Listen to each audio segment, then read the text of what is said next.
Bike ও সাইকেলের মুখোমুখি সংঘর্ষে মৃত্যু হয় সাইকেল আরোহীর। এই ঘটনার পর আমডাঙ্গা গ্রামীণ হাসপাতাল চত্বরে চরম উত্তেজনা ছড়িয়ে পড়ে। পরিস্থিতি সামাল দিতে পুলিশকে লাঠিচার্জ করতে হয়। সেই লাঠির আঘাতে আহত হয় আমডাঙ্গার তৃণমূল নেতা মোস্তাক আহমেদ মণ্ডল। এরপরেই পরিস্থিতি আরও উত্তপ্ত হয়ে ওঠে আমডাঙ্গা জুড়ে। রাতের বেলাতেই 34 নম্বর জাতীয় সড়কের উপরে আগুন জ্বালিয়ে বিক্ষোভ দেখায় মোস্তাক আহমেদ মণ্ডলের অনুগামীরা। এমনকি আমডাঙ্গা থানার সামনেও বারে বারে বিক্ষোভে ফেটে পড়েন মোস্তাক আহমেদ মণ্ডলের অনুগামীরা। এই সময় আমডাঙ্গাতেই উপস্থিত ছিলেন ব্যারাকপুর লোকসভা কেন্দ্রের তৃণমূল কংগ্রেস প্রার্থী পার্থ ভৌমিক। পার্থ ভৌমিকের নেতৃত্বে আহত মোস্তাক আহমেদ মণ্ডলকে প্রথমে আমডাঙ্গা গ্রামীণ হাসপাতালে নিয়ে গেলে প্রাথমিক চিকিৎসা করে তাকে একটি বেসরকারি নার্সিংহোমে ভর্তি করা হয় বলে জানা যাচ্ছে। এরপর পার্থ ভৌমিক মোস্তাক আহমেদ মণ্ডলের অনুগামীদের সাথে কথা বলে 34 নম্বর জাতীয় সড়কের উপরে বিক্ষোভ এবং আমডাঙ্গা থানার সামনের বিক্ষোভের পরিস্থিতি সামাল দেয় বলে জানা যায়।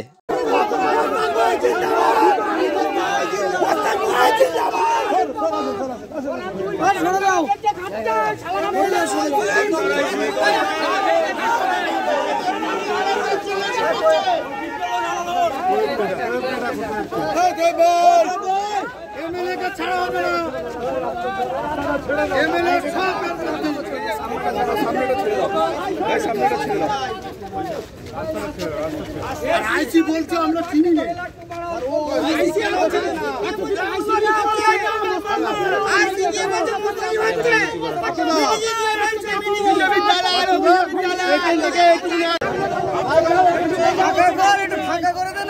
পিছন চাপ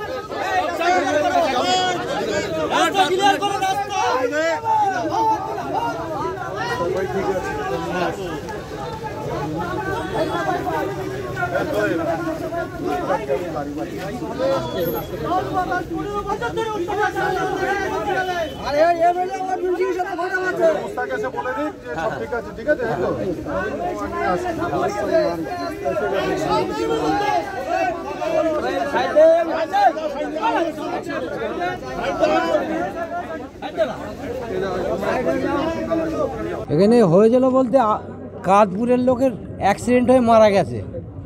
এই দিকে ঝামেলা করছে ওরা, এসে ঝামেলা এই দিকে হচ্ছে। আমাদের একটা মিটিং হচ্ছিল, পার্থ ভৌমিকের লোক এসেছিল, পল্টুর দোকানে বসে আমরা মিটিং করছি। পল্টুর দোকানের সামনে গিয়ে ধুমধাড়াক্কা মার শুরু করেছে আমাদের ছেলেদের। সেটা তো হসপিটাল থেকে অনেক ডিস্টেন্স, অনেক রাস্তার উল্টো দিকে। এবার মোস্তাক ছুটে এসে যে আমাদের ছেলেদের মারছেন কেন, যেই বলেছে দাদাগিরি হচ্ছে বলে ওর ঘা কতক মার দিয়ে জামার কলার ধরে টানতে টানতে হড়হড় করে একদম থানার ভিতর নিয়ে চলে গেছে। পুলিশের সঙ্গে কোনো সম্পর্ক খারাপ নেই। কেন হলো আমি বুঝতে পারছি না।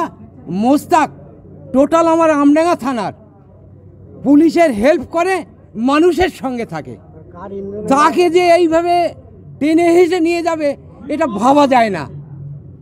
কারণ কি জানা গেছে? কারণ এখনো কিছু বুঝতে পারছি না। বিনা কারণে একেবারে বিনা কারণে। আপনারা কি পদক্ষেপ নেবেন? পদক্ষেপ নেব বলতে যে আইসি মেরেছে, আইসির বিরুদ্ধে কিছু করব, আবার আন্দোলন করব, মাইক লাগিয়ে এক্ষুনি আইসিকে পদত্যাগ চাই এখান থেকে। আমার অঞ্চলের নেতা আমার ভাইকে ও মেরেছে, ওর পদত্যাগ চাই, এখান থেকে সরাতে হবে।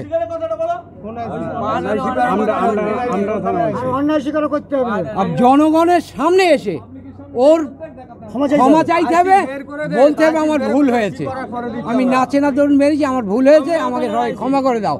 আমডাঙ্গা থানার আইসি বিনা দোষে ওকে মারধর দিয়েছে। হ্যাঁ, রাজকুমার দেবনাথ, রাজকুমার সরকার, রাজকুমার সরকার, আমডাঙ্গা থানা আইসি। ঘটনা হচ্ছে ওখানে আমাদের পার্টির বিভিন্ন লোকজন ছিল, আর নয়টি কিছু লোকের ছিল পার্টির ব্যাপারে খোঁজ খবর নিচ্ছিল। তা মোস্তাকদা বলছিল পার্টি ঠিকঠাকই আছে, অসুবিধা হবে না, আমরা প্রোগ্রাম করব, এই আলোচনা হচ্ছে। হঠাৎ শুনলাম আমডাঙ্গা একটা অ্যাক্সিডেন্ট হয়েছে, কোথায় হসপিটালে কে মারা গেছে, পুলিশের সঙ্গে ধস্তাধস্তি হয়েছে, পুলিশ হসপিটাল সব লোক বার করে দিয়েছে, সমস্ত লোক। চার দোকানে আমাদের লোকজন ছিল, আমাদের পুলিশ গিয়ে মার শুরু করে। মোস্তাকে মারছে মানে এখানে যে মোস্তানি হচ্ছে বলি, মোস্তাকে মার শুরু করলো। আইসি ছিল, আর সঙ্গে আর একটা অফিসার ছিল, তার নাম হচ্ছে ওই কি নাম্বারটা ছিল নাম, আমডাঙ্গা থানা আইসি রাজকুমার সরকার। কি কারণে মারলো জানা গেছে কিছু? না, আমি কোনো কারণ ছিল না, কোনো কারণ নেই মারি। আর ওখানে মিটিং চলছিল, মিটিংয়ে এমনি মাল।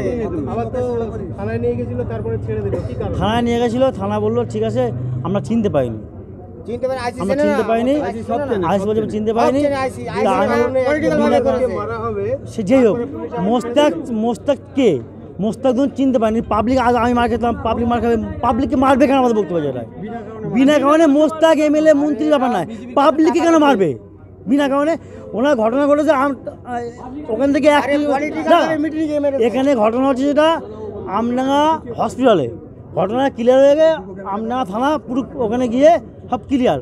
হঠাৎ করে 4 দোকানে গিয়ে আক্রমণ করলো ওখানে পুলিশ আমাদের বক্তব্য জায়গায়। আইসি বিনা কারণে মেরেছে এবং মোস্তাককে মেরেছে না, মোস্তাক ধরুন নেতা, তাকে বাদ দিলাম, সাধারণ লোককেও মেরেছে। কি কারণ?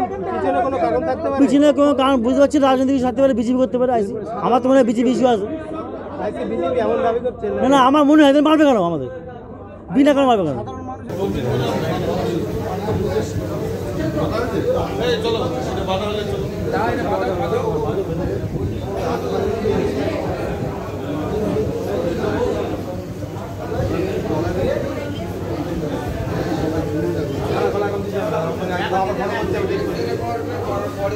এরকম ঝুলিয়ে রাখুক না।